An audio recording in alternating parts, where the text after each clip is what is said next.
Greetings, everyone. I'm Mar. Once again, this is my opinion.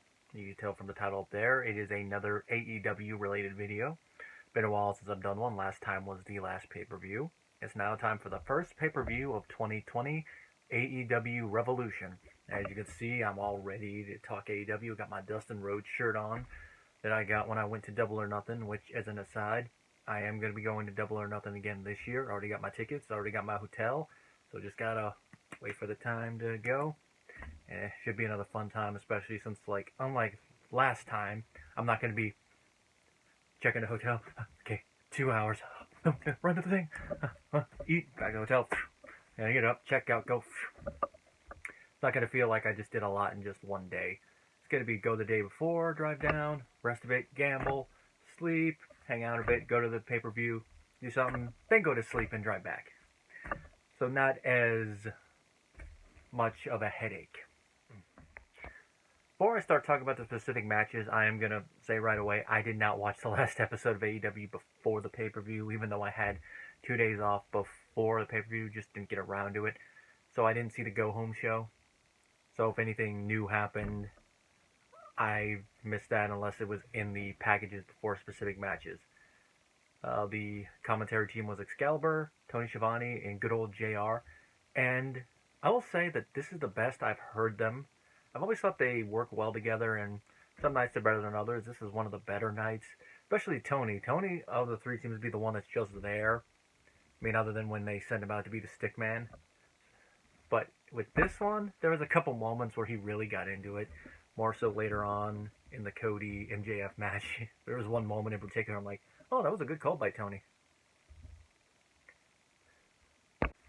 Opening match on the card was Dustin Rhodes versus Jake Hager. And this match is what it is. It's there to open up the main card, get the audience into it, and also get these two on the card. Because later in the match, unless it's like in between two bigger matches, it would have felt weird. And I know there's going to be some fans that go, oh great, two WWE guys on the pay-per-view. Hey, it works. They do got some brand name recognition. I'd say more Dustin than Jake. Jake's more known now for his MMA work, which they did bring up in both the way the match was set out and on commentary, which was nice. And with how the match started, it kind of made sense that Jake would get the early advantage. I mean, Dustin has more pro wrestling experience, but that MMA experience is going to come into play, especially when you're constantly training to stay in shape for it, and then also apply that in-shapeness to professional wrestling. As he came out, Jake went over, kissed his wife, which he did that a little bit too long, which JR and the others even were like, that's enough. I was thinking, get a room. Match started, like I said, Jake got the early advantage. Eventually went to the outside, and Goldust laid a kiss on Jake's wife. I know there's going to be some people online that go, he did not ask her permission, which it's kind of sad that that's the first thing that pops in my mind now. But it's like, she's the heel's wife. She's going to get in his face, that's what happens. And her reaction afterwards, because some of the makeup was on, was like, ah! Luckily, that's the only part of the match she was involved with directly. She didn't come in and do any outside interference, which I was kind of expecting, but I'm like, really? No outside interference? Guess they just wanted to let the match speak for itself. From Dustin, we get the traditional spots. We get that ducking uppercut. We get the power slam, which he kind of telegraphed that one a little bit too early, I thought, because he ducked a little bit into it. But then when he pulled it off, I'm like, oh, that's pretty good. At one point later in the match, Dustin puts Jake in an armbar. Jake gets out of it, and then he does a low blow, and the referee is not looking right. At one point later in the match, Dustin puts Jake in that modified armbar. Jake fights out of it into the ankle lock. Dustin manages to get to the ropes. At one point, the referee has his back turned. Dustin gets low blowed, and Jake puts him in a modified sleeper hold. I forget the name that they actually called it, but they mentioned it's a move that can be used in MMA. Probably not the same way that Jake laid it on, because you probably have to take him to the ground in MMA with it. But he got the old submission victory, and it's the one where the referee actually has to call it, which I know Tony might not like that much, that type of win as much, but I think a good submission victory every now and then is good, especially with one like that, especially if you're going to win with a sleeper hold. Actually have it be the referee's like, he's out. It's worse than that, he's dead, Jim, as it were. all in all, pretty decent match to open up the card, get these two on it. I don't know if they'll continue their feud, but this match and the next match serve their purposes well. Get essentially the seconds of both the champion and one of the big guys on the card. Cody might not be going after the title right now because of the match, but his current feud is kind of all connected to the title picture indirectly. So these first two matches being sideshows of that, it makes sense. As does their placement on the card. Speaking of placement, in between the first two matches, we got a Blood and Guts promo, which seems to be what they're going to be calling the AEW version of War Games. Whether or not that's because WWE fully outright owns the trademark of War Games, which most likely, or they just want to differentiate it enough. I can't wait to see how that goes. It makes me wonder who's going to be in there. Are they going to have Cody and MJF in there based on what happened later on in the event? Are they going to have something related to the world title match in there? Or is it going to be like a combination of all these different feuds? Only time will tell. Next match was Sammy Guevara versus Darby Allin, and this was a grudge match because a while back Darby got taken out by Sammy with the skateboard, and this is Darby's payback. In between the first two matches, we got a Blood and Guts promo, which seems to be what they're going to be calling the AEW version of War Games. Whether or not that's because WWE fully outright owns the trademark of War Games, which most likely, or they just want to differentiate it enough. I can't wait to see how that goes. It makes me wonder who's going to be in there. Are they going to have Cody and MJF in there based on what happened later on in the event? Are they going to have something related to the world title match in there? Or is it going to be like a combination of all these different feuds? Only time will tell. Next match was Sammy Guevara versus Darby Allin, and this was a grudge match because a while back Darby got taken out by Sammy with the skateboard, and this is Darby's payback. Match I thought was pretty decent. It's what you expect from these two, especially given the story they had. The opening part of the match I thought was one of the best parts of the match, actually, and the match wasn't even officially started yet, and they brawl on the outside. Darby tries to do a tope suicida through the middle ropes. He botches it, whether on purpose or accidental, it's hard to tell, but his feet catch the rope and he goes over. Sammy takes advantage and puts him through a table. The referee's telling him, "Get in the ring! Get in the ring!" Puts it in the ring and a match officially begins. It looks like Sammy's going to have an easy win, but Darby manages to reach deep inside and kick out. Match continues for a little bit. Sammy really is working Darby over. Darby does eventually make a comeback. He hits Sammy with the coffin drop and he wins. And it looks like Darby's going to get some vengeance on Sammy for what he did. He gets a skateboard, but then Jake comes back out and gets Sammy the hell out of there. And it looks like this feud is only now starting because he's gotten his vengeance back in the form of a in-ring victory. But I have a feeling that the next part of the vengeance is probably going to be with blood. That's why I'm thinking that if they're going to do this whole team match, it might be Dustin, Darby, maybe Cody versus Jake. That's what I'm thinking with how these matches went, that they will probably lead to the Blood and Guts match, but that's going to depend on how they build it up on TV. One thing I didn't mention is that Jurassic Express were sitting at ringside. They mainly mention it during this match. We actually see them all sitting there. We see Marco Stunt take a selfie. They're all just watching there. They didn't really get involved with any of the matches, which is kind of surprising. He's like, why have them at ringside if they're not going to get involved in at least one moment, like maybe get in someone's face and then throw a punch? But I guess they just had him there just to try to get him on the show without it seeming too intrusive. But it felt a little weird, so whether or not if that was their goal, it worked, but then it didn't work. Still nice to see that. The next match was Omega and Hangman Page versus the Young Bucks for the AEW Tag Team titles. Now, the way they built up this match with the opening promo, I thought was pretty good. You know, showing the history that all four of these men have, talking about Hangman's quote-unquote alcohol issues, possible jealousy brewing, dissension between Omega and Hangman, maybe the Young Bucks starting to turn on their old friends. And it got me excited. This is one of the matches I was looking forward to, not as much as two of the matches later on, but this was like, alright, this should be fun. And this match did not disappoint. I have to say, out of all the Kenny Omega matches I've watched since Double or Nothing last year, this is probably my favorite of them. and it seems to be a opinion others are sharing. Because I haven't seen many of his pre-AEW matches, but from what I hear, people are saying, "Oh, Kenny Omega, he's not like the Kenny Omega of old. Maybe he should have went to WWE after all. He's not putting on the same type of matches."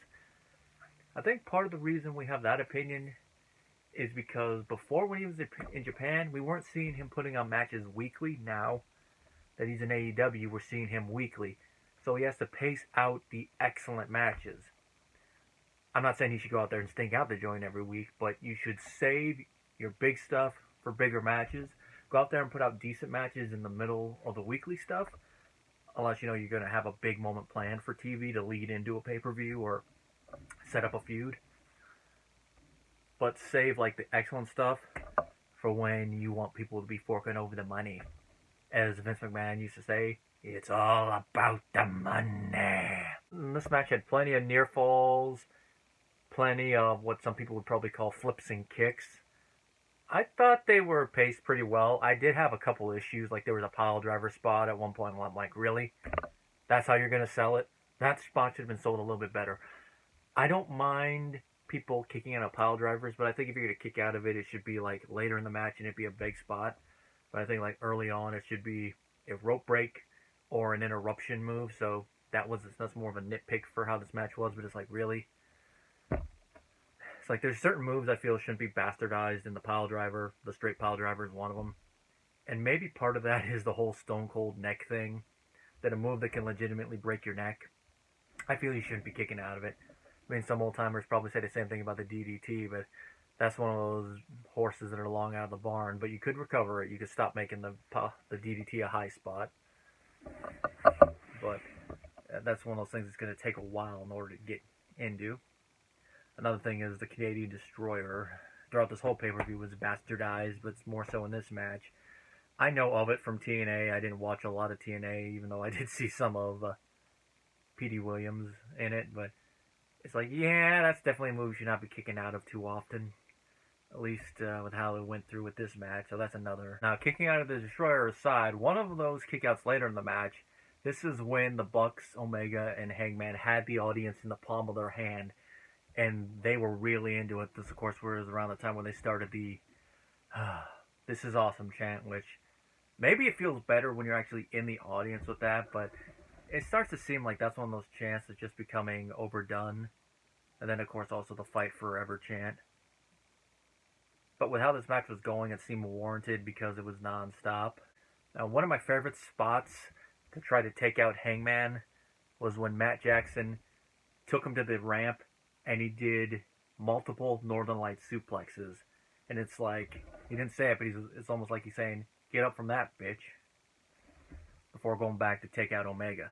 Not long after that, there was an Indie Taker spot, which the fans really booed that. I think that's the only time in the match where you heard audible boos to the Young Bucks. This is followed by a Meltzer driver attempt, which Hangman had recovered by this point, and he interrupted that. Which I had a feeling, like, they're probably going to go for the driver, and they're probably not going to hit it unless they're going to have the Bucks win. There is a one-wing angel that's hitting the match. It's not by Omega. Hangman hits it, which when I saw that, I'm like, probably going to be the finish, but might not. And it was kicked out. Hangman followed that up with a buckshot, and that's what got the win. Which it's one of those things, like, really, they couldn't have the one-wing angel win, but it's like, I can kind of see why they went with the buckshot. But I think maybe the reason I'm questioning that a little bit is because of how many big moves have been in the match by this point. That it's like, really? It's that thing of where you see one move that you think should have been in the match, and then it's followed up by one that's not as impressive, and that's the one that ends it. But at least here, it's one finisher, and then you get another finisher-esque move, and it's like, all right. The two teams do show some respect following the match. It's a post-match reconciliation, as the announcers call, but there's still enough doubt left over that you're like, okay, even though the match is over here, this might not be over between these ones. We'll wait and see. There's still a little bit of that doubt left. Like, it could be a turn. Maybe the Bucks decide to turn on Omega and Hangman. Maybe the split between Omega and Hangman happens. I mean, it's a type of split we've seen over a dozen times with different teams, but depends on the execution, not the concept. Or it could just be one of those things that they lose the match fair and square, and then they decide to go their separate ways amicably. Only time will tell. I'm afraid you're probably going to hear a couple times throughout the remaining part of this video. Now we come to what I feel was the weakest match on the whole card, and this was a match where I actually got up and started making food. I was watching this in the living room, so it wasn't like last time where I'm like, okay, pee break. It's all like, okay, food break. But I could actually still, like, alright, still hearing it. It's like, oh, okay. And that, of course, was Kris Statlander challenging Nyla Rose for the AEW Women's Championship. Definitely the weakest match on the card, in my opinion, but still an okay match. Did what it had to do. Got Kris out there to challenge Nyla for the championship. Made Kris look like a credible challenger, while Nyla still looked like a strong champion, playing up the whole thing that she's saying that I'm going to just be a one-time champion. No one's taking this title off of me. The only spot that really stands out to me is the ending, where Kris went to go do a top rope move to Nyla. I believe it was a top rope Hurricane Rana, and then Nyla reversed it into a powerbomb for the pin. I'm like, all right, for a women's match, that works. I mean, that could technically be a finish in a male match, but for this match, especially since they're building up Nyla as a powerhouse, I'm like, that works. So this match did what it had to do. Nothing more else for me to talk about with it. Although I will say I did like the outfit that they had Nyla wearing for this match, especially the different mask. I'm like, okay, that's cool. Have her wear something a little different for the pay-per-views, instead of that mask that we see her wearing, which I don't like to say something like this to imply that AEW's kind of cheaping out on some of the costume department, but that type of mask, I've seen those masks sold at the dollar store, so unless it's a higher quality one, that's kind of cheap. But who knows, maybe it's Nyla's own from her pre-AEW days and she's still using it. So at least having her wear a different mask for the pay-per-view, nice little change of pace. Now we come to one of the two matches I was looking forward to the most. We got Cody Rhodes, the American Nightmare, versus MJF, a grudge match that's been building since the last pay-per-view. Now, the match between Cody and Jericho was one of my favorite matches last time, and one that I'd been looking forward to. And the ending of that match where MJF turned on Cody after tossing in the towel, that's one of those endings that you should see coming, but it's like but you're also thinking, maybe they won't go that way, maybe they'll go somewhere else. But even though it's predictable, the people involved sell it so well that you forget that it's predictable and you really are invested in it. And the build to this match has really done that, from MJF saying he's not going to agree to the match until Cody does a few things. He has a cage match with Wardlow. He doesn't lay a finger on him, and of course takes the 10 lashes. All has been building to this moment, and this match did not disappoint. It's hard to tell whether this match or the title match is my favorite of the night, but I think I lean a little bit more towards this one because it's a good old-fashioned grudge match. And you really hate the heel, and you want to see the babyface kick some ass. It's also kicked off with Cody Rhodes' theme being played live, which was a nice little change of pace. I know everyone's talking about the new neck tattoo Cody has and people lambasting it. It's like, personally, I don't really mind that tattoo. I would not get a tattoo right there. If I got one on my neck, I'd probably get one on the back of the neck. Not like right there, especially since it's kind of hard to hide, when you're doing a more corporate setting. But I don't mind it. It's just not one I would probably get. I wouldn't get a design like that, and I wouldn't get the placement. But it's Cody's body, his choice. If he wants to get it there, that's up to him. I know that his wife is not the biggest fan of it, as she said in other places. As expected, the moment that bell rings, Cody goes after MJF. MJF retreats. He goes into the audience. He really starts lambasting the fans. He knocks a hat off one of them, which makes me wonder, is that a fan or is that a plant? If that's a fan, he really is pushing it a bit there, because that's a fan. Technically, he's risking that fan going around and clocking him. We all know if this was the old days, back when fans really got into it, that fan probably would have been like, you son of a... But I'm guessing it was more likely a plant. They're not going to risk that. And of course, they started one of my favorite chants of the night. Coward, coward, coward. Which, it's always nice to hear a good old-fashioned chant. Once the two lock up, MJF does the old heel shtick. He goes for the thud to the eye, and then he goes to stomp on Cody's right foot, the one that he has a broken toe on from the cage moonsault. And later in the match, he even rips the boot off, and he bites the toe. It's like, it's so simple, but it's so effective with MJF with how he pulls it off. You really want to see him get his face smacked with how he's going after Cody with all this, and you're really cheering for Cody, like, get him, Cody, get him. And to add to this, they have Wardlow at ringside, and Wardlow attacks Cody while the referee's distracted. At another point, Arn and Brandy are ringside. Cody goes to attack MJF. He gets out of the way, and he accidentally knocks Arn out, which, since it's a face hit, and we all know Arn's had those history of neck problems, like, ooh. I mean, it's 20 years removed since his retirement, but it's still like, ooh, that sucks. But Arn took it like a champ. MJF does get a 2 count on Cody following a low blow. Around the same time, Cody actually gives MJF back 2 of the whips that he had to take using his weightlifter's belt, which the referee saw this, and the referee's like, Cody, and he's like, at least one more. And the referee's like, all right. I love that. The referee's like, all right, he deserves it. I won't call it. And then he gives him one more and throws a weightlifter's belt into the audience. As, I think it was JR said, a souvenir for a fan. And around this point, Cody is beating the crap out of MJF to the point where MJF is actually, looks like he's crying, and he actually crawls on his knees to Cody's feet, looks at him like, please don't beat me up anymore. And this is the part that I mentioned earlier about Tony, because Tony does a little whine voice like he's calling on. He's like, oh, I can't take it anymore. That's not exactly what he said, but it gets the sentiment across. When I heard that, I couldn't help but chuckle. I'm like, yeah, you're doing that. That's right, Tony. He's trying to beg off. It was like, as Gorilla Monsoon would say, turnabout fair play, eh? Like, the shoe's on the other foot now, MJF, so you don't like it. But of course, like a heel, MJF makes a comeback. He gets hit with 2 crossroads by Cody, because he wants to make the trifecta. He reverses it, and he clocks him in the face. Not just a straight right hand. It's a straight right hand wearing the Dynamite diamond ring. And cheating to win, following the old adage, MJF pins Cody 1, 2, 3, following the loaded fist. And the crowd hates him. It's one of those things, good, I feed off your hate. And of course you expect MJF gets the heck out of Dodge, and you can tell from that this feud is not over. It's going to probably at least go to Double or Nothing 2, which that one will probably be a stipulation match. Who knows, it might actually be settled inside Blood and Guts. If not, it'd be smarter to probably keep it for the pay-per-view. If so, I wonder what it'll be. Maybe it'll be a cage match between these two. Maybe it'll be an I Quit match, which I would just love to see MJF have to go, I quit. Especially since I'll be watching it from by the ramp. In between this match and the title match, we got Pac the Bastard versus Freshly Squeezed Orange Cassidy. This is one of those matches, like, how's it going to go? Because we haven't really seen Orange Cassidy in WWE do a lot.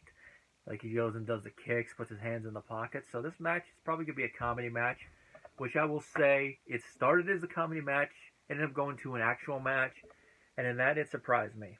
I was talking with Gabe while this match was on. I'm like, whoa, like, just with the phone around to show him a little bit. Like, yeah.